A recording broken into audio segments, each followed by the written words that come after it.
We only do this every 90 years.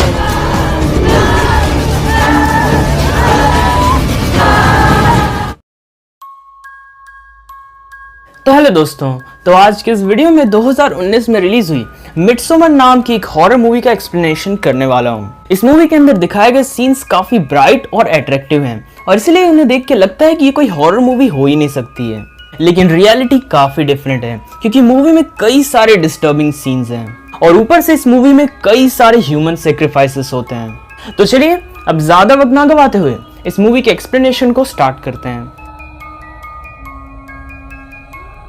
तो movie की शुरुआत में हम डैनी नाम की एक लड़की को देखते हैं जो कि साइकोलॉजी की स्टूडेंट होती है। डैनी की एक बहन भी थी जिसका नाम टेरी था और रिसेंटली टेरी ने खुद को और साथ ही साथ उसके पेरेंट्स को पॉइजनस गैस की मदद से मार डाला था।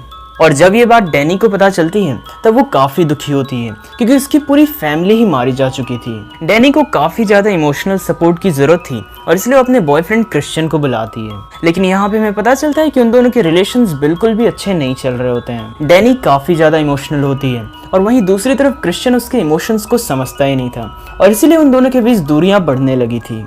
सीन चेंज होता है और हम क्रिश्चियन को देखते हैं जो कि अपने दोस्त मार्क, जॉश और पील के साथ पार्टी कर रहा होता है। क्रिश्चियन का दोस्त जो पील था वो अपने गांव में होने वाले एक फेस्टिवल के बारे में सबको बताता है। इस फेस्टिवल का नाम मिडसमर था जो कि 90 सालों में एक बार मनाया जाता था और इसे हारगा कम्युनिटी के लोग मनाया करते थे।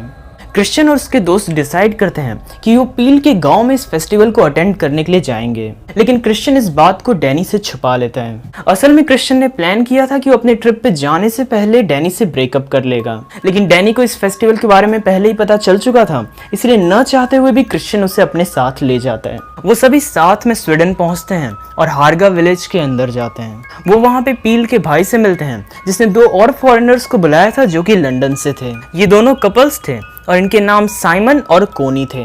पील का भाई सबको एक मेडिसिन देता है जिसकी वजह से सबको हेलुसिनेशंस आ रहे होते हैं। डैनी को भी अपनी बहन टेरी का हेलुसिनेशन आता है। ये विलेज एक ऐसी लोकेशन पे था जहाँ पे मोस्ट ऑफ द टाइम दिन ही रहता था।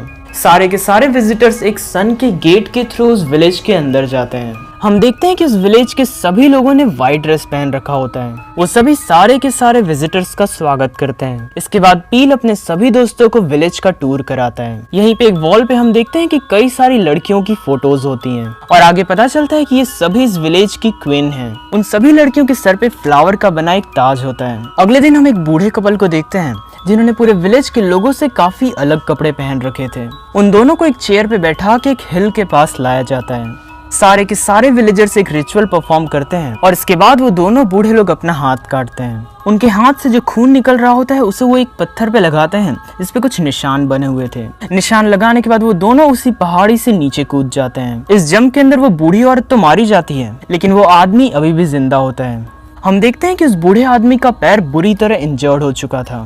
वो बूढ़ा आदमी काफी दर्द में होता है और जोर जोर से चिल्ला रहा होता है। और यहाँ पे सरप्राइजिंग बात ये थी कि आसपास के जितने भी विलेजर्स हैं वो सभी उसकी चीख को रिपीट कर रहे होते हैं। वो सभी विलेजर्स भी उसी के जैसे चिल्ला रहे होते हैं। इसके बाद एक दूसरा आदमी वहाँ पे आता है और वो उस बूढ़े आदमी के सर पे एक हैमर से मार के उसे मार डालता है। ये सब कुछ देख के सारे विजिटर्स घबरा जाते हैं। वो सारे के सारे विजिटर्स वहाँ से जाना चाहते थे, लेकिन उस विलेज की जो लीडर होती है वो उन्हें समझाती है। वो कहती है कि हमारे ट्रेडिशन के हिसाब से हर इंसान की लाइफ 72 इयर्स की है, यानी कि कोई भी इंसान अगर 72 साल का हुआ तो फिर उसे खुद से सुसाइड करना पड़ेगा। और हारगा विलेज में ये काफी नॉर्मल सी बात थी। सारे के सारे विजिटर्स वहाँ पे रुकने के लिए तो तैयार हो जाते हैं, लेकिन वो बुरी तरह डिस्टर्ब हो चुके थे।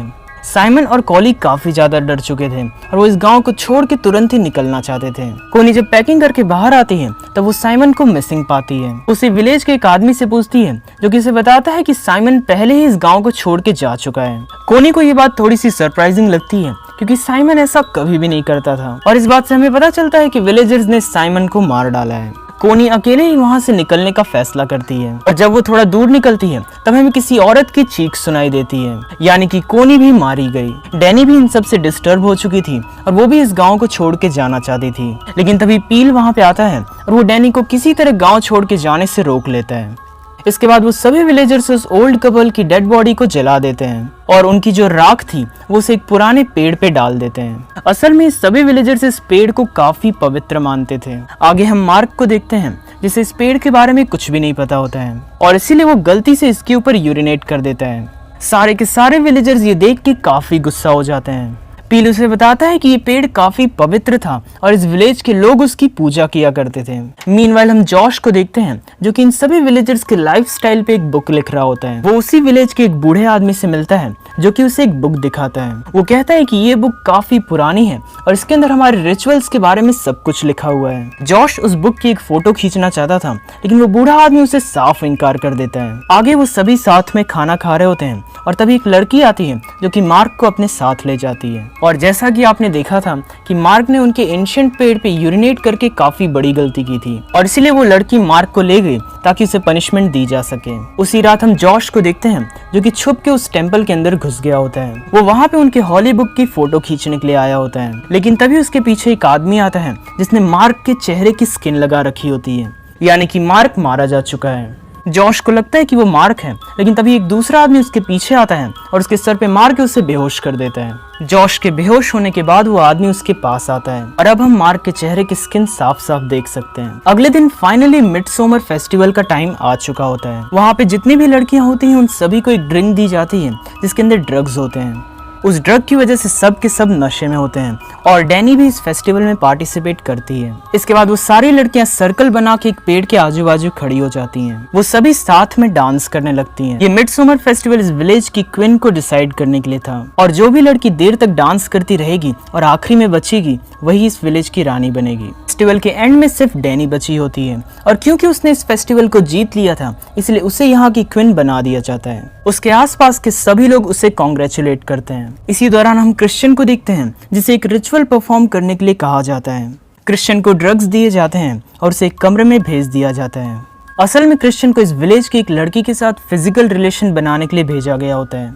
तभी डैनी वहाँ पे आ जाती है और वो डोर से क्रिश्चियन को देख लेती है। डैनी ये सब देख के काफी अपसेट हो जाती है और रोने लगती है। डैनी के आसपास जितनी भी लड़कियां होती हैं वो उसे संभालती हैं और उसी की तरह रोने लगती हैं, जो कि देखने में काफी अजीब सा लगता है। क्रिश्चियन जब उस कमरे से बाहर निकलता है तब वो किसी का कटा हुआ पैर पाता है और ये पैर और किसी का नहीं बल्कि जॉश का था, यानी जॉश भी मारा जा चुका है। क्रिश्चियन एक घर के अंदर जाके छुप जाता है और उसे वहाँ पे एक और डेड बॉडी मिलती है और ये डेड बॉडी साइमन की थी।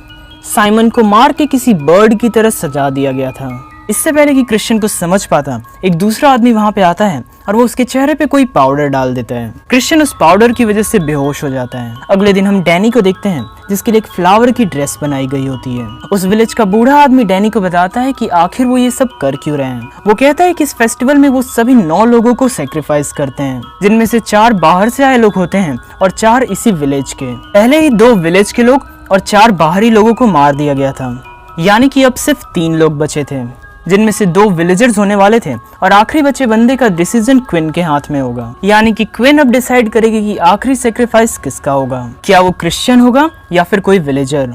डैनी काफी दुखी होती है और वो रोने लगती है और डिसाइड करती है कि आखिरी सेक्रीफाइस क्रिश्चियन का होगा, क्योंकि क्रिश्चियन ने उसे चीट किया था। इसके बाद वो सभी विलेजर्स क्रिश्चियन को एक बियर की स्किन में फिट कर देते हैं। वो अब तक मरे सभी लोगों को एक कमरे में रखते हैं। क्रिश्चियन को भी वहीं पे रखा जाता है और 2 जिंदा विलेजर्स भी वहीं पे होते हैं। उन सभी को उस घर के अंदर रख के बाहर से आग लगा दी जाती है और अंदर जितने भी लोग जिंदा जल रहे होते हैं वो सभी जोर जोर से चिल्ला रहे होते हैं। बाहर हम देखते हैं कि सभी के सभी विलेजर्स उनकी नकल उतार रहे होते हैं। वो उन्हें कॉपी कर रहे होते हैं और दर्द में होने की एक्टिंग भी कर रहे होते हैं। मूवी के एंडिंग सीन में हम डैनी को देखते हैं जो कि स्माइल कर रही होती है और मूवी यहीं पे खत्म हो जाती है। तो ये था आज का एक्सप्लेनेशन। उम्मीद करता हूँ कि आपको ये वीडियो पसंद आया होगा।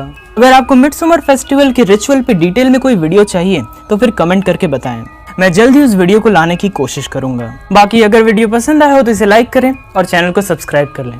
तो चलिए मैं आपसे मिलूंगा अगले वीडियो में, तब तक के लिए गुड बाय।